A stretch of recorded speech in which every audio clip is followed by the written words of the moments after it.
अरे लौटिया बोल रहे मऊगा का रे मौका है रे का हमारे मऊगा ना हवे तो मौका ना है का हवे रे तोरी बाप दादा किलर अरे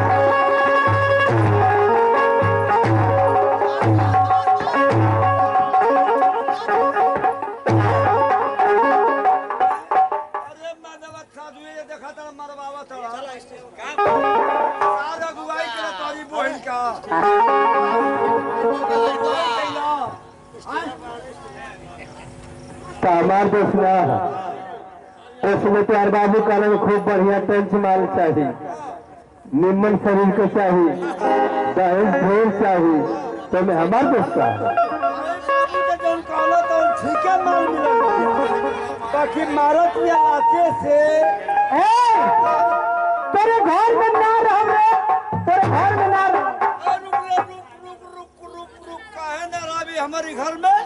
अरे माटी का घर में नहीं पिए ना जो बारिश होला तो टप टप चुएला माटी का घर हो माटी घर हो अरे कल ये पलन छवाई बरखा में तनको न चुई अरे ना रवि ना रवि तो बात बिगड़ा किया अरे हमारी ऐसा कि तोरे के रह गई रे रह गई तो अब कहाँ रहबी ना रहती ना रवि का कभी ना बिगहा नून हर साल रोपा हमार डाली में डाले के मन के दाल घर से मांग के वेला 13 बीघा 14 कुंटल पुदीना बोआइल बा अरे चटनी के लइका अरे तो कहा चल बढ़िया और बाबू हमें कुछ देले बना अरे लौटिया ना हमार बाप भी है में 3 गो सामान दिहला 3 गो बताइबी 3 गो हां याद कर यार क्या करी खाली है पिंजी वाला हमार बियाह करा के फंसा दिहला हाँ कि यार हमारी मौसी का लड़की है भैया को हमार बाप भी है में 3 गो सामान दे रहा याद कर एगो साइकिल अच्छा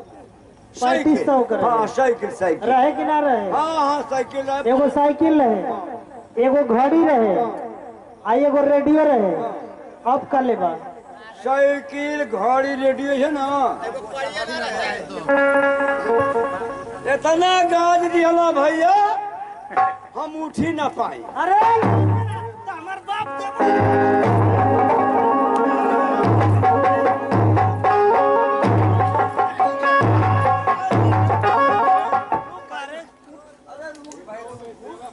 एक तो हमार बाप देवो कैला अच्छा तो हम तू कहे ना राजो तेरी माला साइकिल के पास पकड़ दिया करे लो पिया ना माला रेडी का दिया वो जमाने में ढेर रहे वो हाँ अब कर लेबा अब कल करे लो पिया ना अपन रूप रेखा ना देखते करे साइकिल में तो चलबे ना करे चलबे ना करे गाड़ी बिगड़ल है भैया रुक जाओ रेडी बिगड़ल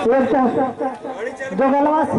के न रह गई लो पिया साइकिल पंचर है का करिए करे मऊगा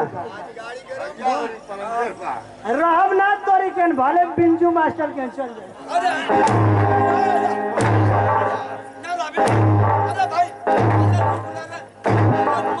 रे माई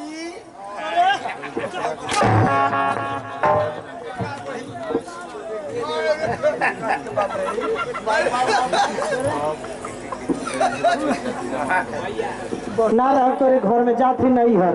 नहीं जी बिना अरे जाई चल हम ससुराल चल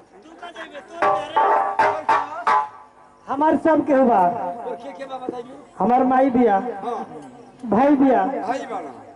भौजी बिया बड़का भैया बड़ा हां सब के हुआ तोर कबारे हमारो ससुर बाड़ी ताऊ का है ना रे सास बा अरे साली बा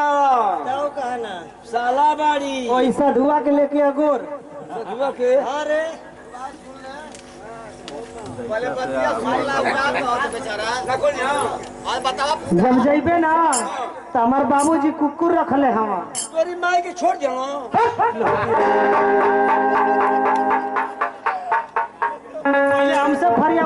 जाइबे ना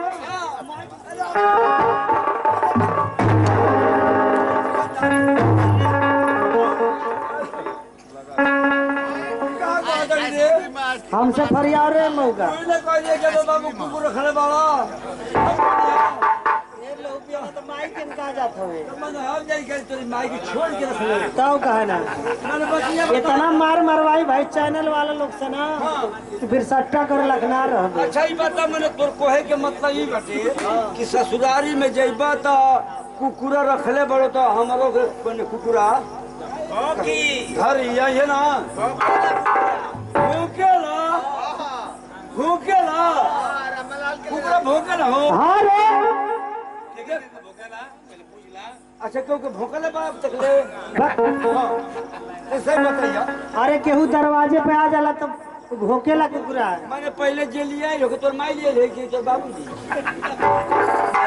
लोग के जरूर पहले अरे हमारे बाबूजी ले आयल हवा हाँ हाँ रे तो उनके जरूर भूखल है पहले अरे होता घर में तोरी माई के भूख देले हुई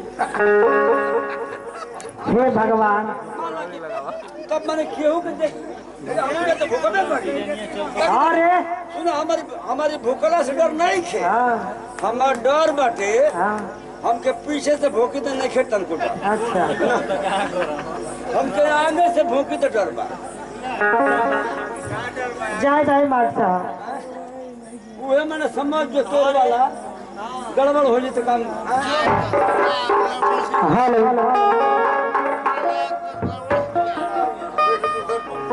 इस सीन देखो